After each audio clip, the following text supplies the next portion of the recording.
Welcome back to another episode of the Pax What She Said podcast. I'm one of your co-hosts, Maggie Loney, joined as always by Perry Goldstein, talking about another Packers win. Packers officially climbed to 9-3 on the season, beating the Dolphins on Thanksgiving night in a game that, I don't know. Well, we're going to talk about it. It looked really dominant at times. Other times we weren't too sure, what would happen. And then, of course, the Packers pulled it out by more than 2 scores, winning 30-17. So, Perry, let's talk about it. What are your thoughts? And happy Thanksgiving, I guess, for starters, since I missed you yesterday. Yeah. Happy Thanksgiving, everyone who's listening. If you celebrate, don't celebrate. We're with family. We're with chosen family. I felt like it was a dominant win. I want to dig into why you felt at times concerned, maybe, because the Packers led by multiple scores the entire game. They went up 14-0 and then never really gave a lead back by any margin that concerned me. There was a time, maybe third, fourth quarter, that the Dolphins started to get in a bit of like a passing rhythm, but it felt just almost too late at that point. When you go into the half 24-3, you're feeling pretty good. So I thought, again, just like a very commanding performance. We'll dig into a few keys to why. Obviously, the run game is just looking like an absolute force to be reckoned with. And Jordan Love had one of his best games, probably maybe his best game of the season. So my biggest takeaway, I guess, just start big picture before we get into all of our finer details. It feels like the Packers this whole season they're not playing their best ball. They have some things to clean up. They were like building towards something. And it feels like they are at where they have been building towards with these 2 wins, which is interesting going into their next game and who they are playing. But that's it feels like they're right where they should be. Mm-hmm. And we can talk about, why and why they look the way they do. But it felt like for the whole season we've been saying, well, if they just cleaned up this or if they just did that, and they've done all those things, and now it's week 13, so if they weren't going to do it, right now they weren't going to do it ever, but they've got it together now. Yeah, and I mean, I think for me personally, it didn't feel close.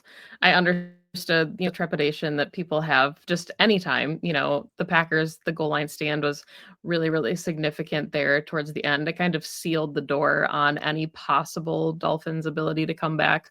But like you said, if you go up 24-3 at halftime, I think you feel pretty comfortable, and you're playing a different brand of defense in the second half at that point, because you're not as concerned. You're kind of playing softer and you're just trying to prevent the big play, which led to a lot of dink and dunk, but was efficient. And it got the job done. So I think that was one of our questions going into this show was last week. Jen Curtin and I said that 49ers win was the most complete game of the season.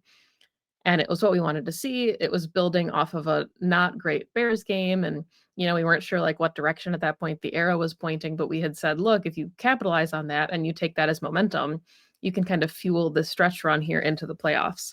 So the question I have for you then is this game more complete than the 49ers game? And if so, why? Yeah, it's a great question. I want to say yes, only because this was and this is no shade to Brandon Allen, right? But this was against a real quarterback. This was against a franchise quarterback, a team that's been on a win streak, that is looking to, stay in the hunt in the AFC, stay in the hunt in their division, who have legitimate bona fide weapons. Not that the 49ers don't, right? They still had to handle Debo and CMC and Kittle, but a lot of speed. You weren't sure like what that mismatch with Tyreek and Waddle was going to look like. And I know that people have a lot of things to say about Tua, but a much more difficult quarterback to be going up against than Brandon Allen. So to be able to have the performance that they did, like holistically, and we can talk about the Dolphins defense, because I think unfortunately they're just not at full strength. It felt, like I said, more commanding maybe because you're not going up against a backup. You're not going up against, a guy who shouldn't be starting. You're going up against like this was their full team. Yeah, and I mean, I think, that was one of the takeaways from last week was, we always had this expectation, right? Or at least the last couple seasons, it felt like the Packers kind of played down to their opponents, or they rose to the occasion and they played up to whatever caliber they were facing. And they finally last week beat a not great football team. Like it wasn't like the Tommy DeVito scenario where we were like, "Oh my goodness, what's going to happen when the Packers see a backup quarterback?" It was a very commanding win. So I agree with you that, yeah, to your point, it was really nice to see them put together a complete performance, knowing the kind of weapons that we talked about that would be available for Miami, and they still got theirs. I think, I saw we kind of joked about it earlier, but the fact that Tua had 365 yards passing and it was just like this very quiet, underrated day, like, nobody's talking about it because they but dinked and dunked forever down the field for 365 yards and 2 touchdowns and had a really nice outing, 114 passer rating for him and, weapons all over that offense. So to give that up, I think is a testament too to the defense and how well they performed, knowing that they held them to 17 points. Yeah, and it's interesting to me when I look at the score because I don't even think that the score reflects like how much the Packers dominated in this game. Mhm. Like it was not close. Yes, towards the end they were starting to get into some kind of rhythm. They were completing passes, 7, 8, 9, 10 yards. Really only Jonnu Smith was their offense. But if you look at it broken down, the Packers held them to 0 in the first quarter, 3 points in the second quarter, 8 points in the third quarter, and 6 points in the fourth quarter. And the Packers were able to put up more points throughout the rest. So 14, 10, 3, and 3. And yes, you want to see the Packers in the third and fourth quarter turn those field goals into touchdowns. And then that's your dagger. But I think at that point it was so far gone for Miami that and I guess, we're starting here with the defense. You could play a little bit softer because you had that lead and because you are trying to, I mean, this is your classic, what we've been seeing for the last 2 years, which is really limit their speed. And the cold plays in your favor because it just slows the game down so much. And you're up by a lead and you're running the ball effectively with Josh Jacobs and you're taking up clock. You know that this team across from you needs a big play. Like in order to be in this game, they need to score quickly. And that's the one thing you can't let them do. And so Miami kind of played into their hands a little bit because the whole third and fourth quarter, I was like, all right, if you want to eat up clock, all that yardage that you just said that Tua had, it was just eating up clock while the Packers Mhm. are still multiple scores up. So it's like, okay, and then the defense did their job by holding them to a goal line stand or, only giving up, like I said, limited points in each quarter. So it was hard to watch. Like, I don't know how you felt. Like on the couch, I was like, "Can you just stop? Like, stop with the like, But in hindsight, it was probably exactly what Jeff Hafley wanted. Yeah, that's what I was gonna say. I mean, I think when you look at and that was one of the problems that we had with previous defensive schemes was that the game plan never adjusted for the opponent. And I think going into this one, especially being without Jair and you're without Edge Cooper, even though Quay and McDuffie had really nice games, and we'll talk about them as well. But I think the game plan necessitated chunks and just dink and dunk, especially when the Packers got out to the lead that they did in special teams, and we'll get there as well. But there are some teams in the league that you can play really physical man coverage against. The Dolphins are not one of those teams, especially without Jair. Yeah. I don't think Carrington Valentine and Keyshawn Nixon, as good of games as they played well, could have hung with Tyreek Hill and Jalen Waddle without like the support that they had. So for Jeff Hafley to say, "Hey, let's keep everything in front of us," as frustrating as it was, and I saw the reactions on social media, everybody was really sick of the prevent defense, the whole like bend don't break, but they didn't break. They stopped a 2-point conversion, they stopped the fourth down attempts in the red zone, and like you said, that entire time, they're just draining clock, knowing, especially without those conversions, that they were gonna need to go score even more points Yeah. on another sustained drive. So, if you give up 8 and you give up 9 and it's annoying, but it takes 6 minutes off the clock when you're up by 3 scores, you'll take that as a defensive coordinator every day of the week, even if the stat sheets don't necessarily make it look like it was a big win. I completely agree with you, 100%. And again, like, I think they did a really good job limiting their big play guys in Tyreek and Waddle. And, if I'm Jeff Hafley, I'm like, yeah, sure, please try to go beat us with Jonnu Smith. Like, if that's what you have to do, and the ground game. And they couldn't get anything going on the ground game. It was the complete opposite day for the Dolphins. Like, the Packers obviously were okay on the ground. They were getting what they needed to done. It wasn't like the most explosive day, but they were able to get enough yardage to open up the offense for them. The Dolphins couldn't get anything done on the ground. And eventually, when you're down enough to, you can't even really run the ball. So again, I just think everything, and it's complementary football. It's the offense getting up to that lead and special teams pinning the Dolphins back. So having to go the length of the field, and them feeling like they need to throw the ball, taking away your big playmakers and having to throw to your 30-something-year-old tight end. It's exactly, I mean, again, I wish I could tell myself this as I'm watching it because that would have been helpful. But again, at no point, reiterate, was I necessarily ever stressed that the Dolphins were going to come back in this one. Yeah, and I think that is where you have to separate, and not you specifically, but as a fan, like the frustration of a game plan versus like wanting it to be a blowout or wanting the score to Mhm. reflect how dominant the Packers played. Because I did think that for 4 quarters, it was not a close game. But when you have that like creep up, in the end of the third into the fourth quarter, you're like, man, I thought they were just going to run away with this thing. And you want to see them kind of keep their foot on the gas. And there were opportunities, of course, that the Packers offense missed that I think could have put the game away, quotes, a little bit earlier.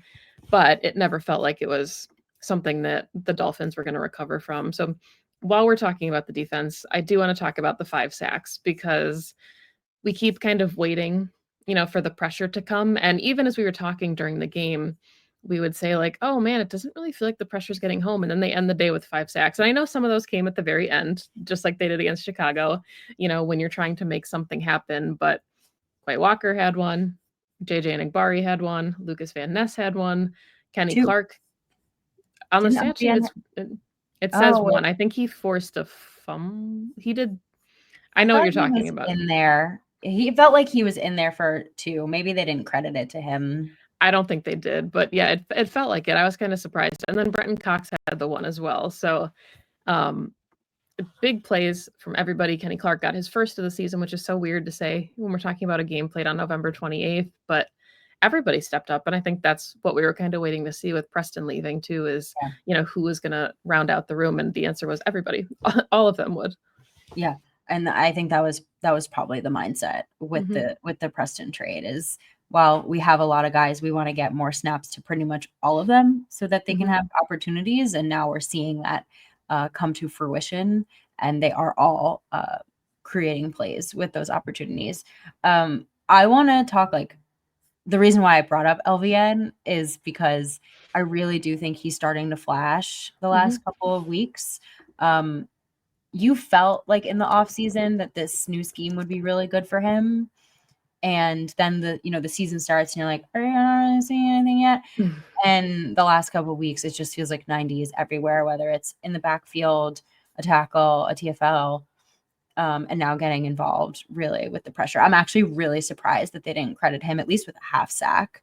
Um, but I think that we're starting to see him like really put the game together, or at least the unit as a whole, as they're starting to perform um, as a unit, Mhm. as a cohesive group. Um, I feel like he is really on the rise, and it's nice to see. Even the announcers, actually, as I was listening to the broadcast, were saying, he was a first round pick, and everyone's kind of waiting, when's he going to be, kind of break out, blah, blah, blah. Not necessarily like expecting any kind of quote unquote stereotypical breakout, but he's starting to become very much an impactful player. And that's step one. Yeah, absolutely. And I mean, I think I sense there's frustration in the fan base with Rashawn Gary because you want to see prolific numbers, and we've seen the seasons that he's had in the past hovering right around 10 sacks, and to only have 4.5 through week 13 is kind of surprising. But I think the testament to this team getting 5 sacks and him not being on the stat sheet shows that, he's eating up a lot of the responsibilities and generating pressure on, and then guys like LVN and JJ Enigbari are stepping up and finishing drives. Even like Brenton Cox, it was nice to see Aaron Mosby had a half Mm. sack, a little bit ago. So those guys filling in, I think Rashawn will get his because pretty soon they're going to realize, hey, Lucas Van Ness is a problem and Enigbari can be a problem. Um, Offsides needs to get cleaned up, but other than that, the pass rush was on point against the Dolphins. And, it's not like, Teron Armstead was out there, so it's not like it was a Niner situation where they were without their left tackle, which was Yeah. significant. Yeah. I know the offsides, I don't know what was up with that. But to your point about Rashawn, and then we can probably switch over to the offenses. I think too, a lot of what Rashawn does in pushing the pocket and creating pressure and drawing people's attention allows for everyone else to get Mhm. home. So it's not as if he's not making an impact, and you especially saw it in this game. I mean, 52 was everywhere. Um, he's just not, it's not showing up on the stat sheet, and it feels different than early in the season. We're like, oh, he's doing something and it's not, and you're trying to make yourself feel better about it. In this game, it was legitimately, Mhm. Rashawn's pushing the pocket and LVN can get home, or, Rashawn is screaming around the edge, and JJ Enigbari was able then to clean up after him. So, like I said, the pass rush to me it works best when they are working as a team.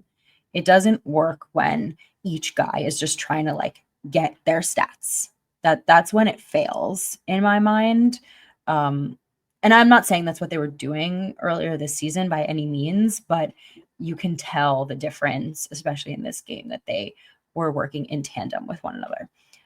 I do want to call out though that if I ever see another 3-man rush in any situation other than a Hail Mary, Jeff Hafley will be hearing from me. A strongly worded letter to 1265 Lombardi. That is all I have to say about that. On that note, let's flip it to the offensive side of the ball because they put up a ton of points. This was a fun one. We kind of thought around, I think I said 28, you said 31. So hovering right around that 30 mark for this Packers team. And again, putting up points at the right time, getting hot these last couple weeks. Jordan Love, it was his best game of the season. He's 2 games now without a turnover, which we wanted to see from him, back fully healthy, protecting the football.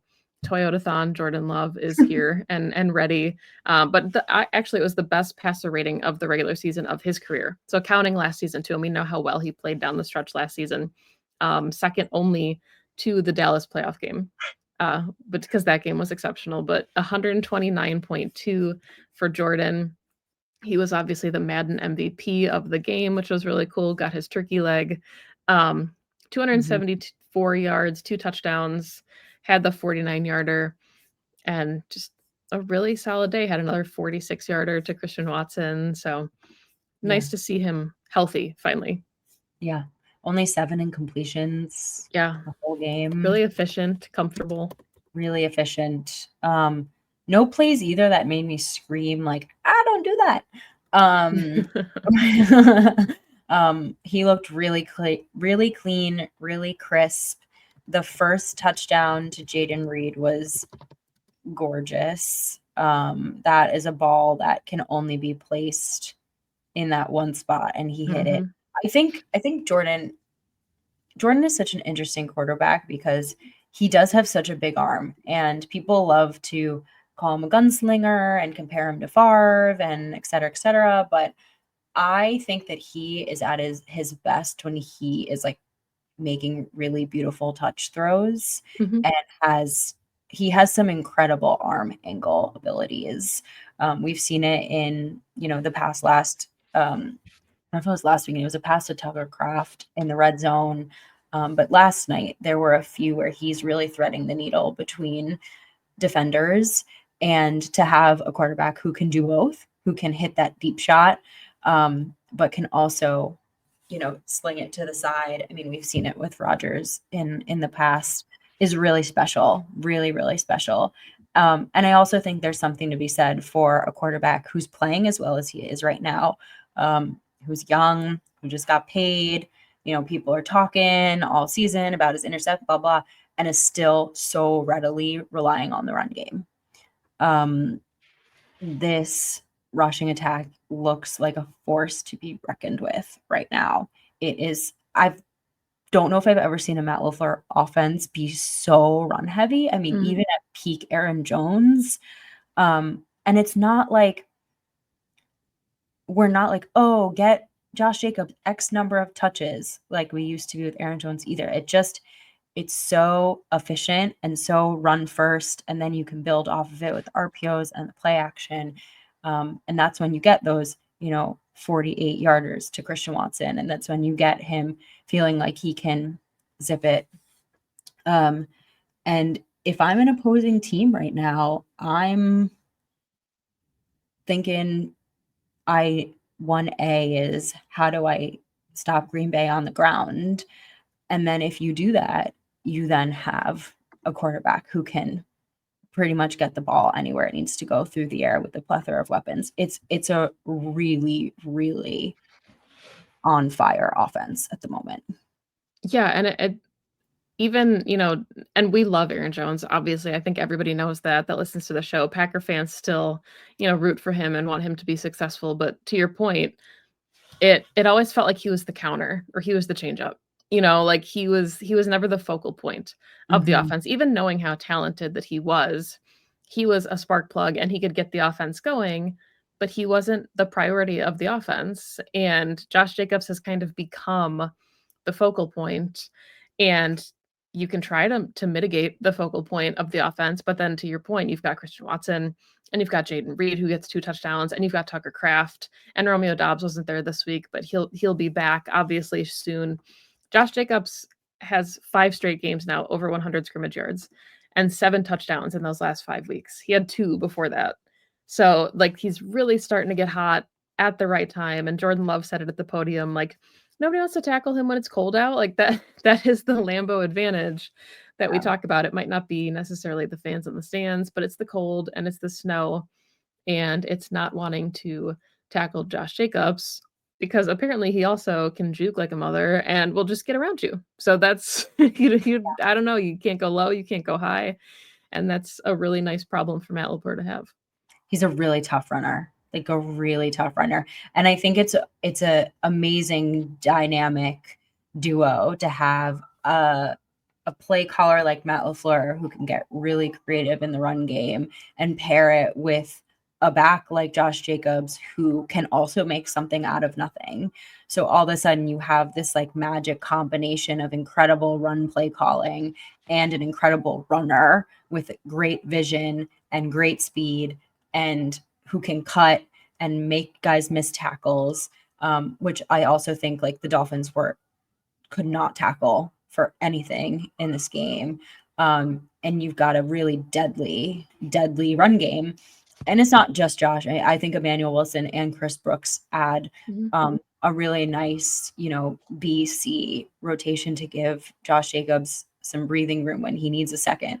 It doesn't feel like they really skip a beat when he needs to take a down out, which says a lot, especially when he's third in the league right now in every measurable stat. It's Saquon, it's Derrick Henry, and then it's Josh Jacobs, and that's pretty remarkable. Yeah, absolutely. And it's a testament too to like the direction that the Packers wanted to go. They could have said this offseason, we paid Jordan Love, or we intend to pay him, and we have this dynamic receiving core that is like the youngest in the league, and we want them to keep developing, and we'll lean on the guys that we have. And instead, they went out and invested significant capital in Josh Jacobs, because that's the Goody way, right? Is to take these gambles on second contracts. He did it with McKinney, and that's paid off. And, even when the Josh Jacobs contract, was signed, we were like, well, it kind of feels like a 1 year, maybe a 2 year out option. He's not going to ever play all 4 years. And look, we don't know. We don't have crystal balls, right? It's still November. We don't know what that's going to look like in long term, but the dividends have paid off and then some. And to have a guy that you're also not worried about, right? We're not like, don't run him into the ground. We need him fresh for the playoffs. Like, he's fine. He will be totally fine for the stretch and for the playoffs. And I know we talked about the post game a little bit afterwards, just, chatting about it pre-show, but this team just feels special. And I feel like we say that every year, but the fact that all these guys have such, high character and they play for each other, and Xavier McKinney comes in and is such a leader, and Josh Jacobs comes in, and after last week, he's like, yeah, it was kind of a revenge game and I was excited to be part of it and help this team win. And then he gets like turkey legs on Thanksgiving with the Packers. Like, it just must feel so nice knowing, no offense to the Raiders or the Giants, where those franchises are at this season, to be a part of this team. Yeah, I completely agree. I want to shout out one other player on the offense. I mean, there's a lot to go talk about. I feel like we could have a whole show about the way this offense looks. Maybe we need to get Dusty on soon to do a little offensive breakdown. But I feel like Dontavian Wicks has had kind of a rough season. At least just like he set the bar pretty high for himself. His rookie season is, I guess, a better preface for this, and has not been the same season. He has had a problem with drops. Everyone likes to do the whole Devonta Adams comparison, which I think is really sweet because that means everyone's rooting for him to like turn it around and have that ascension. And then he comes back and has a really solid game. And with Dobbs out with the concussion, he does a little bit fill that role that Dobbs has in just trying to hit the middle of the field. And he had, I think, only 3 catches, but just a solid day for someone who's like put up literal zeros in the stat sheet for a couple of weeks now. And I think more importantly than that, when I was thinking about it and you were texting about this during the game, I was asking myself, I'm glad that the coaching staff, like, A, believes in him and keeps putting him out there and giving him opportunities, as does Jordan. But on top of that, it's like, well, why do you keep a guy out there if he hasn't really been contributing in the pass game? And then you watch him in the run game. Yeah. And you're like, oh, because he blocks the guy to the ground. That's why. So the contributions you also get from the receiving core. And I shout out Dontavian because I hope that this game kind of is a turning point for him because they need everyone down the stretch. You never know who's going to burst out and have a big game. And you rooted for him last year and you root for him to continue to be successful. But for a broader point of saying this run game also operates the way it does because of guys like him, because of the blocking from Christian Watson, because of the blocking from Tucker Kraft. Like, it is a all 11-man effort for it to be as successful as it is. And I love when I hear like national media people call it out as well. Like, it's become like a pretty well-known thing. Like, you cannot play in Matt LaFleur's offense, no matter what position you are. You're not going to block in the run game. And now you're kind of seeing the fruits of that labor. Yeah, absolutely. So I think before we wrap this one up, because there's so much to talk about, we could keep going. We have to talk about special teams because, again, as it gets colder, we know that is something significant. Field goals are harder, punt returns are harder. It's windy, it's cold, it's snowing, and every phase really stepped up. Daniel Whelan obviously had the punt that was muffed by Malik Washington that led to Green Bay's score initially. Keyshawn Nixon had a return right out of the gate. Brandon McManus was solid all day. And, we had kind of joked we weren't sure how he was going to do in the cold because, yes, he kicked in Denver, but then he went to Jacksonville, right? And we didn't know, being so removed, how he was going to do back in the cold. And so far, he's been exactly what the Packers expected when they signed him, and, hasn't had to kick a ton of field goals, but is solid when he goes out there and you're not holding your breath necessarily as much as we had been in the past. So really nice day from them as well. Really complimentary football in all 3 phases. Yeah. I did say in our preview show that I felt like they were going to break one open. Now, Keyshawn has not had a return yet. However, I still feel like the returns have been better. They've been getting into just like better field better. Great field position on a lot of drives. Again, Daniel Whelan is a weapon. We've known this. This is known. But Bisaccia has taken a little heat from Packers fans and just like, you're the highest paid special teams coach. What are you even doing? Well, I think we're starting to see it come together for sure. And it's not just the kicking unit, right? You think of special teams, you think of, is your place kicker making field goals and kicks, but it is all of those things, right? It's Robert Rochelle picking up that muffed punt. It's making a good tackle so that the other team isn't getting a good return and pinning them back. It's a lot of things that the Packers are now doing really well on a consistent basis. So shout out special teams. Yeah, absolutely. And we fence. And that's a perfect place to wrap up. We'll be back obviously early next week because the Packers play another Thursday night game, part of their 4-game primetime stretch here. Won the first one on a 3-game win streak at this point, coming out of the bye.